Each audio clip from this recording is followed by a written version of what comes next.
Do I look older? It's because I had a birthday this week. Guess how old I am. But if you guess anything older than 36, I'm blocking you. I'm just kidding. I don't even know if you can block on YouTube. I don't know. Probably should have blocked the guy that said the reason why I have mental health issues is because I was raised by lesbian moms. Sir, it is 2024. I don't think you're allowed to say that. And I can assure you, I have friends raised by straight parents who are a little more cuckoo than I am.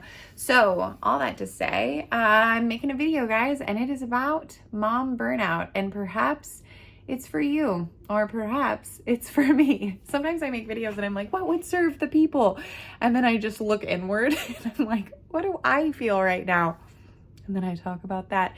And actually, it does help. I do want to report first that I don't think my children need parents anymore. And here's why. I woke up this morning. Well, no, it couldn't have been when I woke up. No, I had a meeting this morning, and I got out of the meeting, which I did here in the house in a bedroom with the door closed, came out of it, and Eloise and Jules, sweet baby Juliet, my 3-year-old, had switched bedrooms, like switched all of their possessions to the other room. So Eloise and Wilson, they were sharing a room, and Juju Pie was not sharing. She was alone in the room by our room. And I didn't even know that they were trying to switch rooms. Well, okay, that's not entirely true. I'm exaggerating for the people. No, I did know that they were thinking about it, but I was sort of like, this is a phase. Like the fact that they are thinking they want to, I was like leaning in, like playing like, oh yeah, maybe one day you guys could, but I didn't actually think that was going to work out. I mean, Wilson and Jules are just over a year apart. And so they are really fun and can be kind of wild and can also like fight, like battle. And so I don't know, the piece that was happening between Eloise and Wilson sharing a room was working. And then the piece that was happening by having peace, like P-E-A-C-E, zen, that was happening by having Jules have her own room, because Jules is, well, she thinks she's the president of our household. Today, she had to get dressed to leave the house. And Sean was like, I'm going to get you dressed, or you can get yourself dressed. Jules knows how to get herself dressed. She has been getting herself dressed since she was a young 2-year-old who just wanted to compete with Wilson, who was a 3-year-old and had not yet figured out how to get himself dressed, or maybe he had just chosen that he wasn't going to do it. Jules beat him in the competition of getting dressed by learning how to get herself dressed first. She's very independent and a smart little woman. So today she's like, I can't get myself dressed. And Sean's like, all right, cool, I'll help you. And then she's like, I want mommy to do it, but I wasn't available to do it. I think I was going to the bathroom or something. And I hear her have a huge fit, like gigantic meltdown over this. And she is well fed and she has taken a nap. So these are big feelings that have no clear reason other than she just really wanted her way. And so then I come out and I'm not able to fully get her dressed in that moment. Remember, she knows how to get dressed. But I'm like, oh, I'll help you a little bit. So I like start taking her jammies off, but I don't complete the process. And then because I turn around to walk away, I look back and she's putting her jammies back on. Like, oh, you're not going to fully do it? Then I'm not taking them off. I'm like, oh, this girl. Anyway, all that to say, to put Wilson and Jules in the same room, it's just probably not a move I would have made. But the girls had already done it themselves, and they both said that Wilson wanted it that way, which I'm like, did you guys manipulate him into doing that? Poor middle children. I don't know. They have moved all of their possessions to the other room, and it's kind of funny because I had sort of decorated the rooms like for the specific kids. So I don't know. Now I'm just getting confused. And Jules was like, could you switch the curtains? Could you take down the curtains and move them to the other room? And I was like, probably not. But I'll think about it. Telling you my inner thoughts to her. I was like, oh, maybe. Anyway, so then we tried nap time with Jules and Wilson both napping together because they both still nap. Thank the heavenlies for that. And they did eventually fall asleep. So I feel like this might work. And then Eloise spent the whole time in her new room alone reading Harry Potter again. She read all of the Harry Potter books this summer. Anyway, okay, I can just feel the comments. The comments are going to be like, video doesn't actually start for the first 6 minutes because this woman is going to rant about her inability to parent her children or something. I don't know. I went to Eloise. I was like, wow, Eloise, you switched rooms? Like, this is like emotional. I don't know why it's emotional, but it's like a milestone. And she's like, Mom, I switched to a room closer to your bedroom. And I was like, what's next? You're going to move out without telling me? Everything's really rational here, and I'm happy you're on this channel because we're gonna have a good time. Okay, this video is for those of you who are feeling burnt out, toasty, like overwhelmed, overcooked, overdone, ready to hand off every responsibility and lay down and just keep on laying.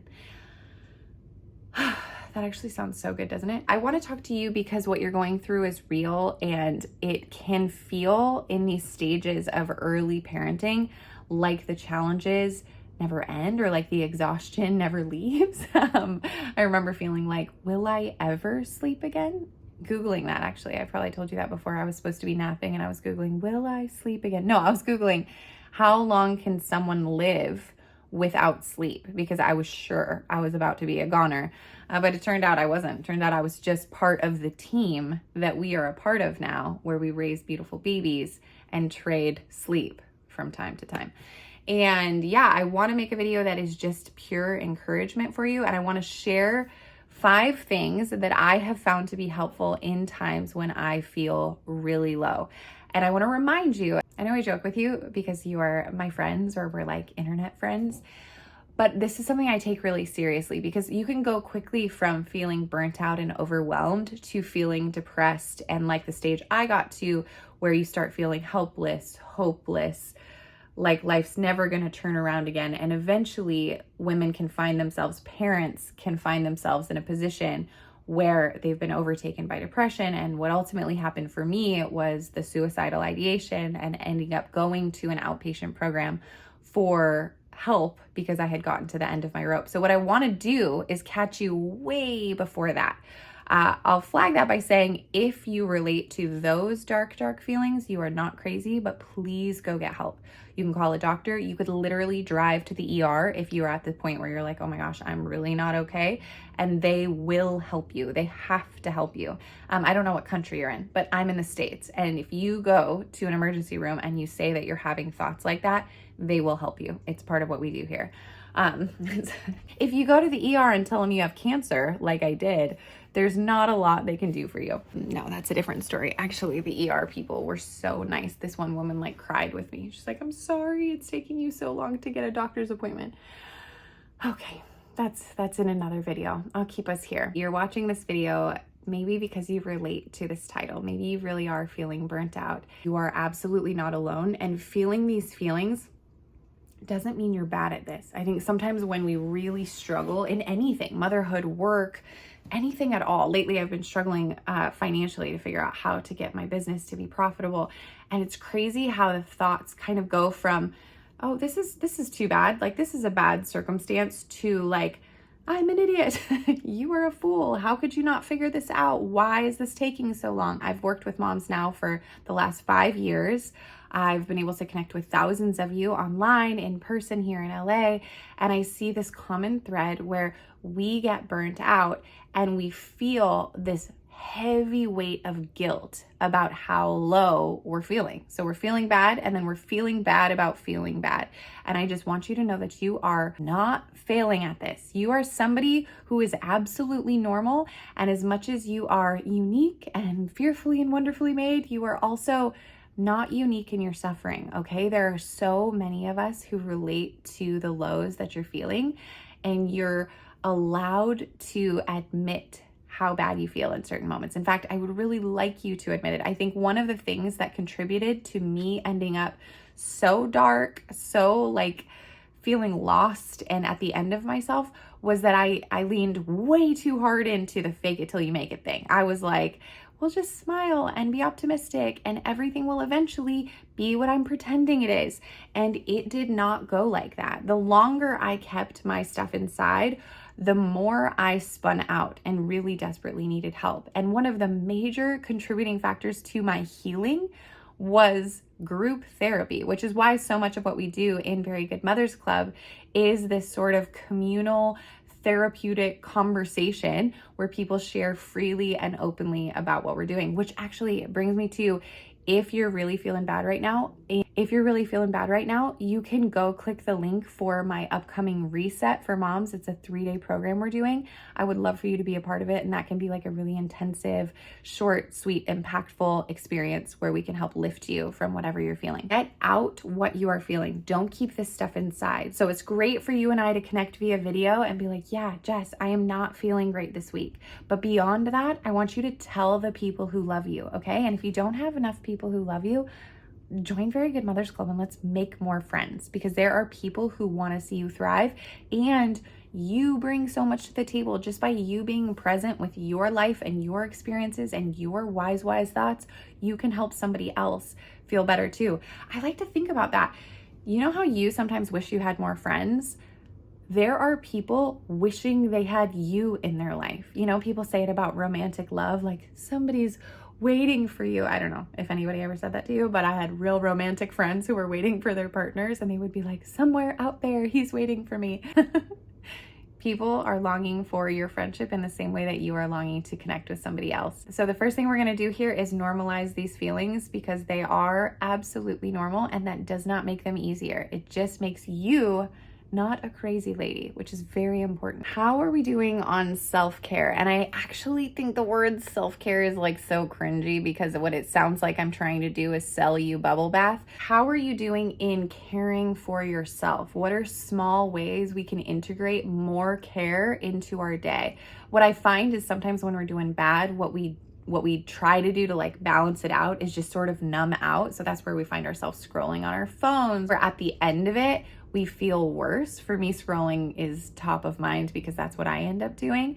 But what are we doing where, okay, you have 5 minutes, you could scroll your phone, or what else could you do that would actually nourish you? Maybe you could make yourself a nice cup of coffee or tea, or you could sit down and put your feet up, or you could lay flat. Are we stretching our bodies? Are we moving our bodies? Because endorphins help make us happy. I want to first encourage you to do something for yourself. Maybe it's take a nap. Are you able to take a nap? I know it's hard for some of us to nap, but anything you can do that pours back into yourself is going to help you have a clearer mind to tackle the stuff that's really challenging and overwhelming. The other piece of this is some of you guys forget to eat when you're feeling stressed and overwhelmed, but you need food. You absolutely need food, no matter what your shape is, no matter what your fitness or weight goals are or whatever, because I know all of you come back at me with all these different reasons why you're skipping meals.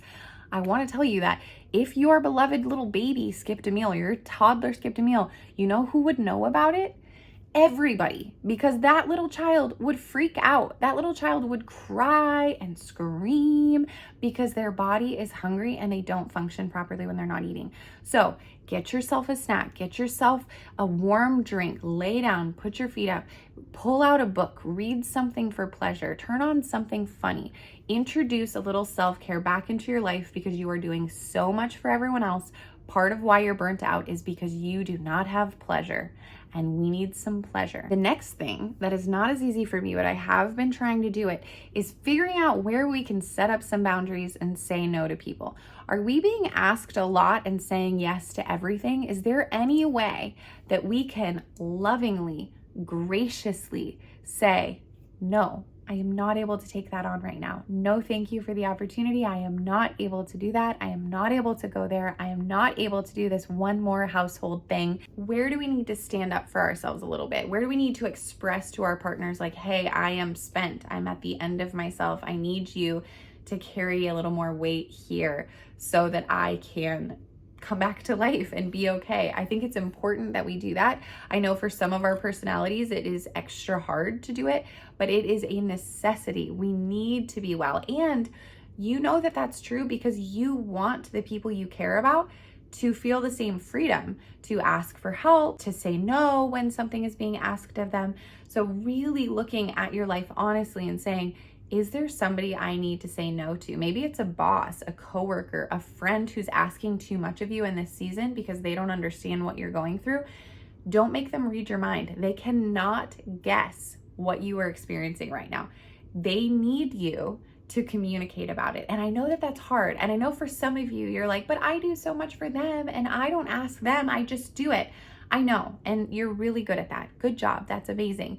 Some people, though, really need you to communicate with clarity what your needs are, and it will help them. They will love you so well if only they know what it is you need.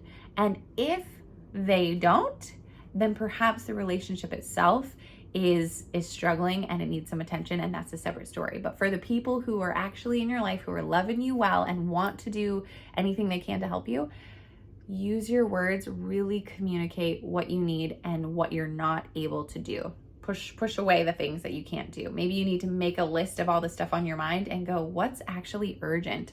Maybe you have pressure right now that you need to go paint the deck, but that deck is fine. That deck cannot be painted for another year and they'll be okay, but maybe your baby is gonna need you to hold them a lot for the next 6 months to a year. So you're gonna choose holding the baby over the deck. So we'll either delegate the deck, we'll let the deck wait, or we'll hire somebody? Yeah. Or we'll just be like, cool. What's up, deck? I like the way you look right now. It'll be fine. Build a support system. Many of you are lonely. Many of you are desperately isolated. You are inside your house, and hanging out here with videos like this feels like communing with somebody. Is that the right way? Communing?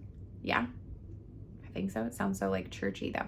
Anyway, it feels like connecting with somebody, and that's beautiful and important, but what you really need is to be known and loved. I want you to have that in your life. That is going to elevate your experience of life so much, to be known, to be loved, to be able to know others and love others. So that could look like going and making new friends. You can join an online community. You can look around. Is there a mom group in your area that you could go to? I know it feels scary. I know there's a lot of anxiety around being the new girl. That's a real thing. But as somebody who leads a mom group and has new girls show up all the stinking time, it's only terribly awkward for a brief moment. People are ready to be your friend. And also, you've done way harder things than walk into a group of people that you don't know. You're raising a kid. You do so much hard stuff all the time. So you can definitely handle being the new girl and being like, how was that? That was fine. Even if it's not a great experience, you made it out of the house, talk to strangers, well done. You can feel good about that. You also might consider just calling your old friends. Be like, who can I FaceTime? Who can I call? Who can I voice message? Reaching out to somebody and be like, do you want to have brunch with me? Or maybe if they have kids too, like, could we meet up somewhere that's kid friendly and parent together? It's taking initiative and reaching out to people because we need it. The more support we have, the better we will feel. Last thing is practice grace for yourself. What do I mean by that? Some of you have written like, hey, I don't have any understanding of what grace means except like grace and dancing.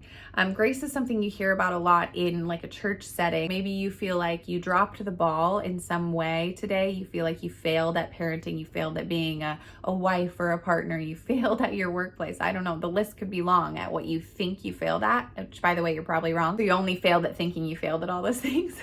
You didn't fail.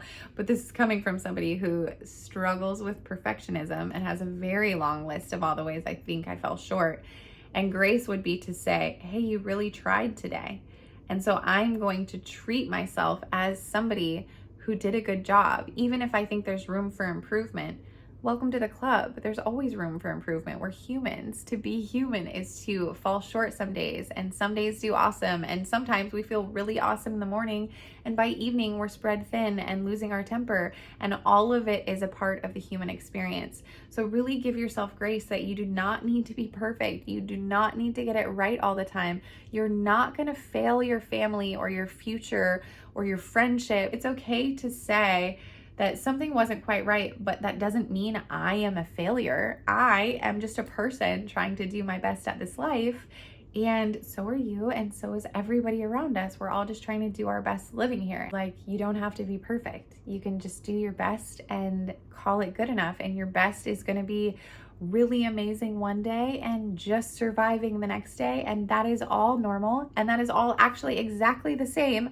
as the mom who lives in the house across the street from you. I want to remind you that you are in a season of your life. It will not always feel the way that it feels right now. Sometimes a tree is extra dry and crispy. And then the next season, there's a bunch of blooms and it's gorgeous and fragrant. And then in another season, the leaves start falling off. And then there's a season where it's bare for some trees, just entirely bare. And you're like, is that tree even alive anymore? And it is. It's just in a season. And you are allowed to be in seasons where you feel like you're not quite yourself. The thing is, it can't be too long though. I don't want you just deciding that life is you suffering all the time. We're not trying to have you suffer. Motherhood is a hard job. Parenting is challenging, and it's going to remain challenging even for the most supported parent. You are doing a challenging job. Similarly to like a marathon runner, they can be fully trained, fully supported, hydrated all along the way, eating snacks. It's still going to be a challenging run, right? So we're trying to set you up to be as nourished and nurtured as possible as you do this challenging thing of early parenthood. I want you to enjoy your life. That is like the heart of everything I'm doing here with Very Good Mothers Club, with these videos, the podcast, the meetups in LA. Tomorrow night we have a mom's night out, the calls we lead in the community. Everything is to help you really enjoy your experience of motherhood. It is natural to struggle in different ways as we raise our children, a part of the job. And unfortunately, I can't make that go away for you. I can help you to feel as good as you can possibly feel in this journey. And in that, you can have more connected relationships, more connected friendships, more connected dynamics between you and your children, so that when they grow up and become adults, they get to benefit from all of the work that you're putting in to be a healthy, loving parent and a healthy, loving adult. And it is an honor to be a part of your story. So let me recap this. First, we're going to acknowledge how we're doing. Okay. We're going to be honest about it. Are we feeling burnt out? We've got to acknowledge that. We got to tell people. Second, we want to introduce some self-care back into our lives. What do I mean by self-care? I just mean caring for ourselves. Think about the basics, the nutrition, the rest, the movement, the nice cozy treats, the things that make you happy. Watch something funny, listen to music you love, do anything that brings you back. Use a hair product that makes you feel great, a 5-minute makeup routine that makes you feel fresh. Whatever it is that cares for you, you are doing so much for everybody else. The next thing we're gonna do, set boundaries and say no wherever we can, look for ways to do it, and then take courage and go for it. Next, we're gonna build a support system.